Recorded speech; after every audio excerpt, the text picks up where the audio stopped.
nearly the entire community of Pacific Palisades has been destroyed. Last year, wildfires destroyed more than 10,000 California homes.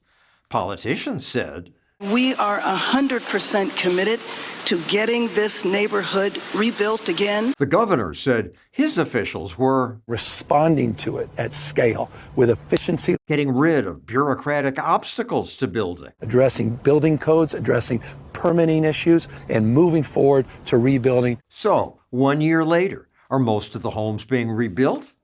No, not even close. Only a handful have been fully rebuilt so far. That's it? Out of more than 10,000 lost? Why? Because California has too many rules. This is decades and decades of red tape. Jim Cragg put sprinklers on his roof and was able to save his and some of his neighbors' homes. The 14 houses beneath me survived, and then below our 14, there's over 1,000 houses gone. And we're trying to rescue what we can. Now he runs a volunteer group that helps people navigate life after the fire. He's frustrated that it still takes months just to get permission to rebuild. What takes months? Inefficiency takes months. Even those who do get permits and start rebuilding sometimes get stopped. You start building on that house and oops, there's a permit issue. Do you shut down for 5 days? All those trucks are waiting. All that lumber is waiting. There's 6,000 houses waiting behind you. When we find a problem, we address it.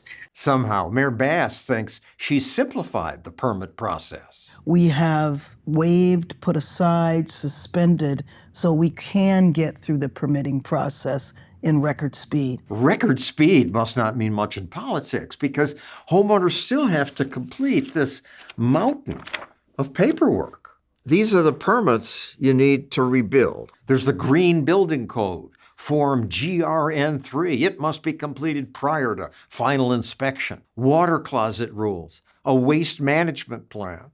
Information about state solar energy and incentive programs must be provided. The rules seem endless. It goes on and on. There are thousands of people who are traumatized and they're being handed that stack and they're being told, learn this, figure it out, master this. By the way, if you mess up on this, you may end up losing $50,000 or $100,000.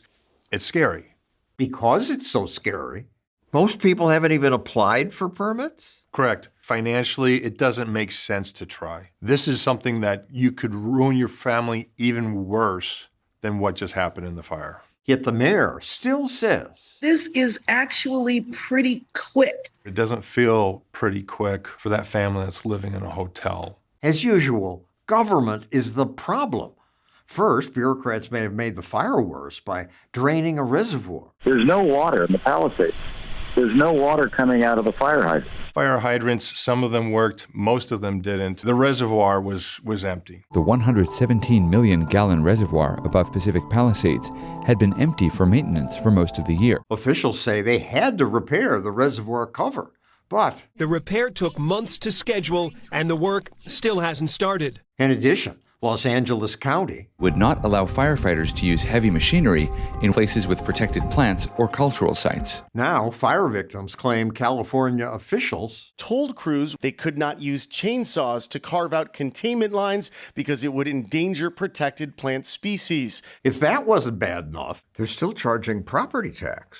Yes. Empty lots have to pay 2/3 of what they used to pay. It's frankly a slap in the face. Last year, Mayor Bass admitted there is dysfunctional levels of government everywhere. So it isn't anything particular to Los Angeles. She's right about that.